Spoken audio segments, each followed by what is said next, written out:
मन के सवाल में आप सभी के मनों का स्वागत है। आज उन मनों का स्वागत है जो बड़ी दूर की कौड़ी खोज कर लाते हैं। इसका मतलब समझते हैं आप? दूर की कौड़ी खोज कर लाना, इसका अर्थ होता है ऐसी ऐसी बातें खोज कर लाना जो सामान्यतः कोई सोच नहीं सकता। अब आज जिस भक्त का प्रश्न आया है, उस प्रश्न को सुनकर आप यही कहेंगे कि भाई कमाल है, कहाँ कहाँ की जाके बात तुम सोच लेते हो। और सोचने वाले तो कमाल की सोच रखते हैं, न जाने कहाँ कहाँ से चीज़ें सोच सोच कर खोज कर लाते हैं। तो ऐसी ही सोच और खोज आज के इस मन के सवाल में हुई है। हुआ क्या, मैं थोड़ी सी भूमिका बता दूं कि ये भक्त हमारा आध्यात्मिक उपन्यास C.S. सुधलाई पढ़ रहे थे, जिसमें हनुमान जी सीता जी की खोज में लंका में जाते हैं। अब उपन्यास में जो सार तत्व था, उस सार तत्व को तो एक तरफ रख दिया गया, लेकिन उसमें से जो गजब की खोज थी वो इन्होंने निकाल ली और मुझसे पूछा कि ये बताइए गुरुदेव कि वो जो लंका में इतना सोना था, हनुमान जी ने लंका जलाई तो सोना पिघल गया, तो पिघला हुआ सोना कहाँ गया, ये आप हनुमान जी से पूछकर मुझे बताइए।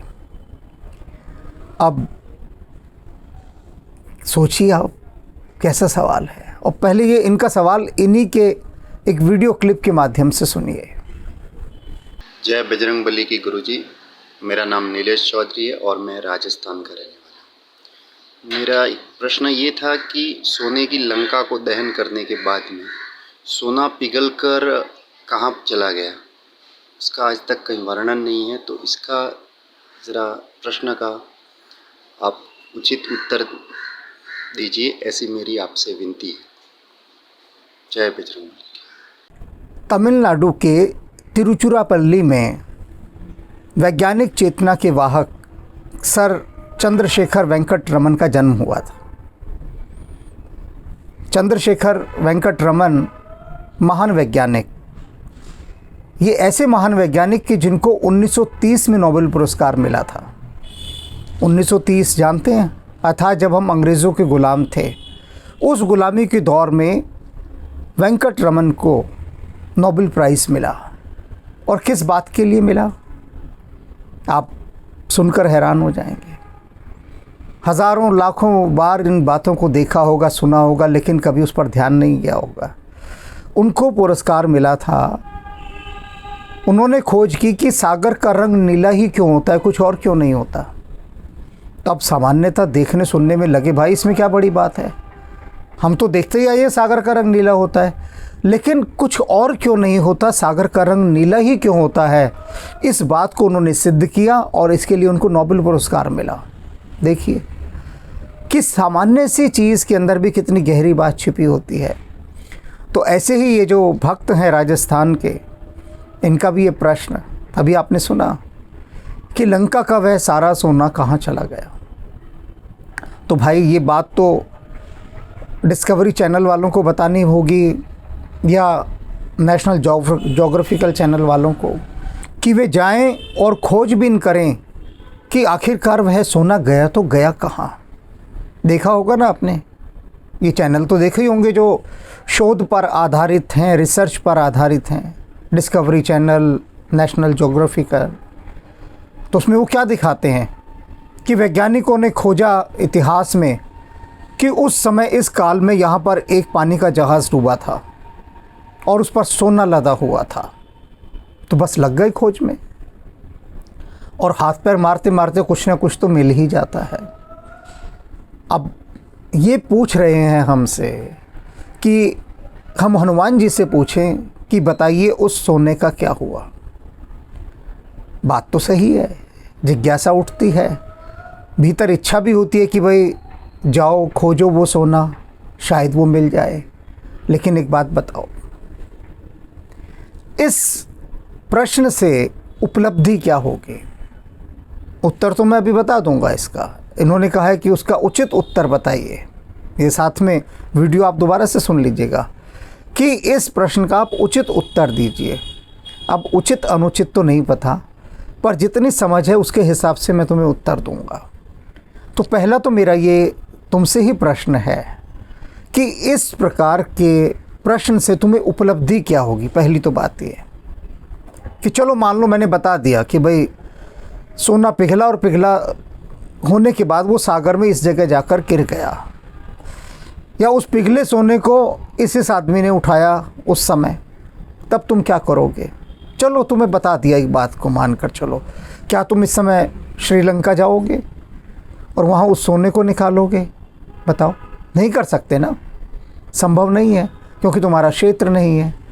और दूसरी बात ये कि प्रश्न बहुत तरह के जीवन में आते हैं, बहुत तरह के, क्योंकि बुद्धि क्या है, बुद्धि को ऐसे समझें कि आप जैसे वो खेत है आपका, अब खेत में आपने फसल उगाई।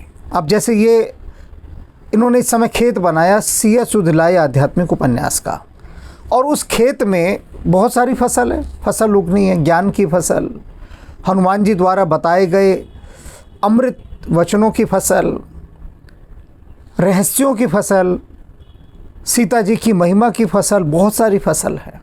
अब खेत में जब फसल होंगी तो अड़ंगा भी होता है। अड़ंगे को कहते हैं खरपतवार।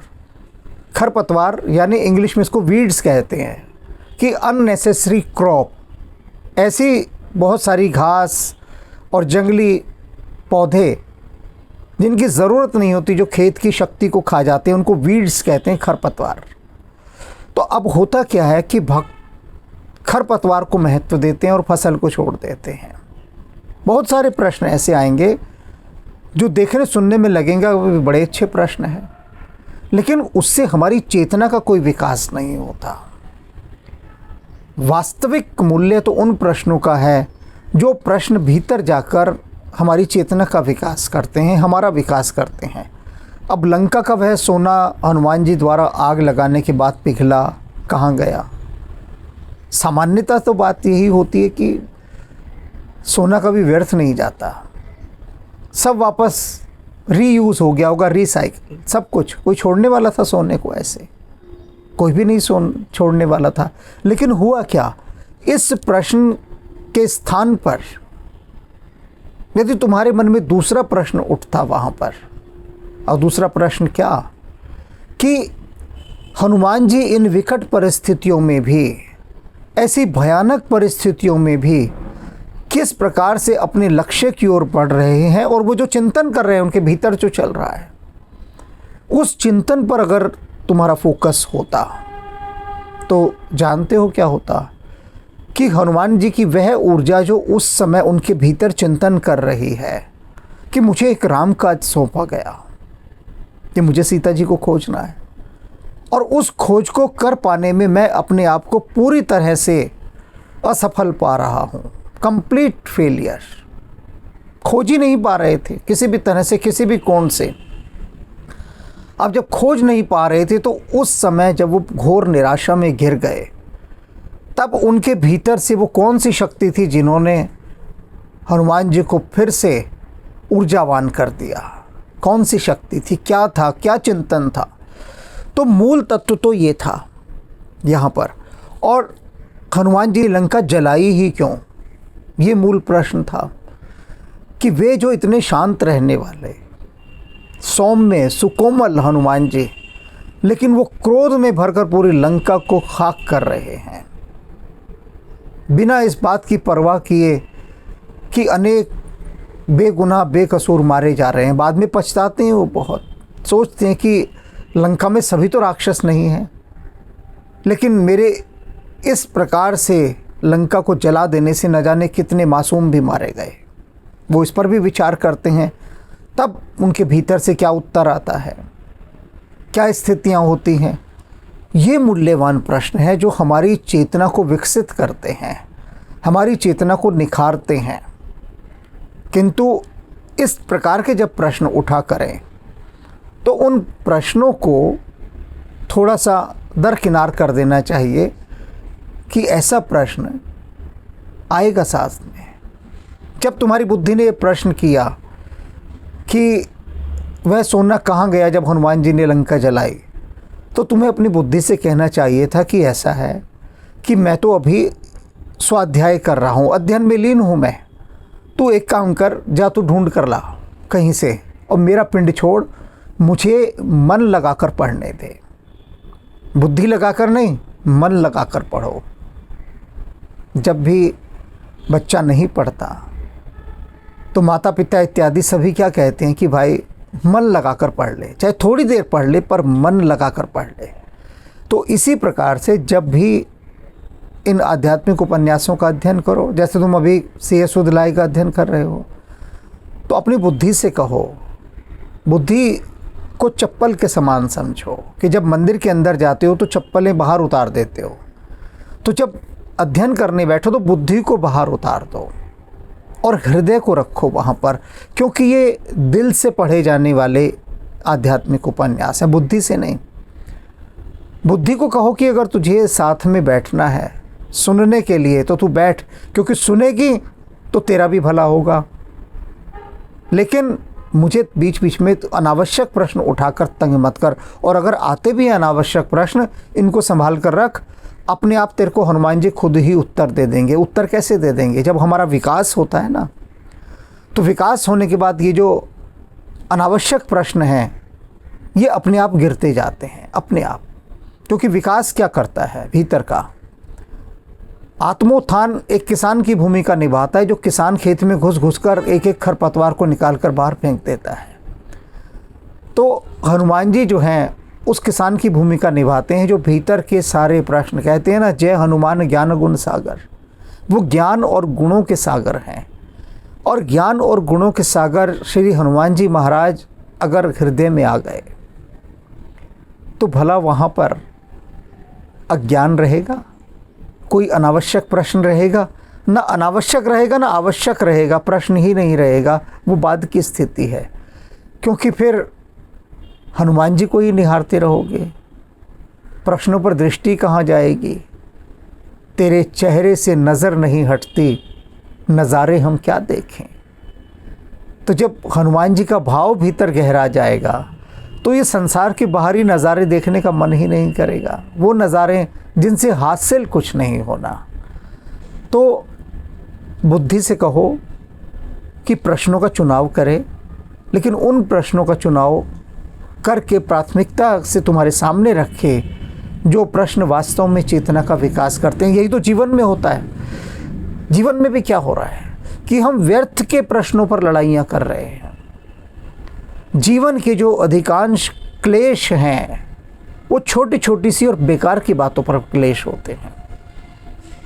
तो उन छोटी और बेकार बातों को यदि हम लेट गो करें, लेट गो माने जाने भी दो यारों, तो फिर क्या होगा कि जीवन में केवल सार तत्व रह जाएगा।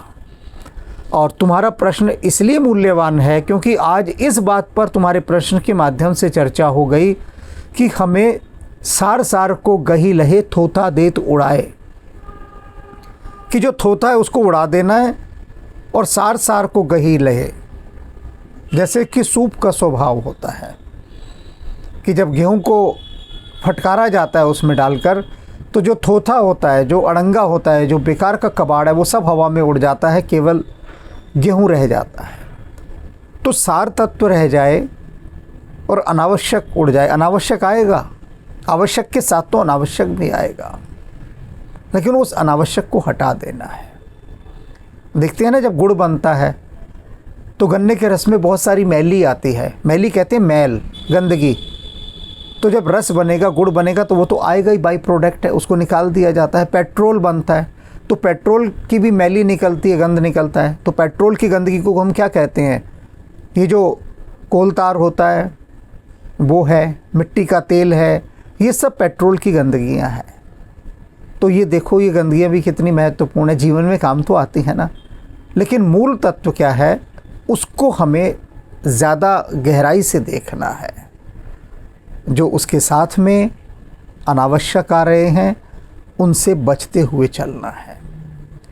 तो धन्यवाद ऐसे मूल्यवान प्रश्न को पूछने के लिए। और फिक्र मत करो उस सोने का क्या हुआ क्या नहीं हुआ, ये तुम्हारी चिंता का विषय नहीं है, क्योंकि ना वो सोना तुम्हारा था ना कभी तुम्हारा होगा। तुम अपने भीतर के सोने को निखारो, जो तुम्हारे भीतर का सोना है, उसे तपिश दो, उसे आग दो, उसे कुंदन बनाओ। और यही सार्थकता है, जैसे कि हनुमान जी सिय सुध लाए में अपने को निखार रहे हैं। हनुमान जी का असली निखार इस उपन्यास में आता है, क्योंकि सब हनुमान जी कहते हैं, लेकिन वो बजरंग बली कैसे बने? वो हनुमान जी से बजरंग बली बनने की यात्रा है इसमें, कि एक बिल्कुल ध्यान में लीन रहने वाला ब्रह्मचारी और एक महान योद्धा बन जाता है। कैसे? राम जी ने झोंक दिया उन्हें ऐसे काम में। वो काम क्या था? आग का दरिया था और उसमें डूब कर जाना था, और वही हनुमान जी ने किया। सीता जी की खोज, आग का दरिया, और वो डूब कर उसमें से गए, और जो डूबा सो पार। राम राम।